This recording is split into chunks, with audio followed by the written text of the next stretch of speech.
অসুস্থ রাজনীতি করে অসুস্থ হলে সে অসুস্থ বিএনপিকেও হাসপাতালে যেতে হবে, তাদের হাসপাতালে পাঠানোর ব্যবস্থা করা হবে। অসুস্থ রাজনীতি,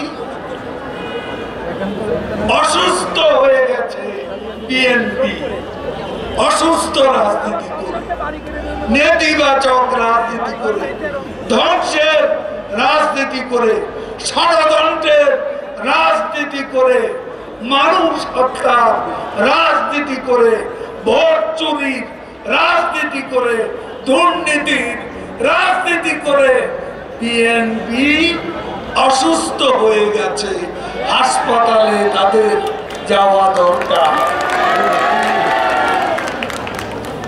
অসুস্থ মানুষ যদি হাসপাতালে যায়, অসুস্থ রাজনৈতিক দল যাবে না, সেটাকেও চিকিৎসা করা দরকার। বিএনপির এখন চিকিৎসা কি রোগে আক্রান্ত হয়ে গেছে মির্জা আব্বাস সাহেব জানি না, অসুস্থ হতেই পারে, কিন্তু দলটাকে অসুস্থ করে ফেলেছে। এই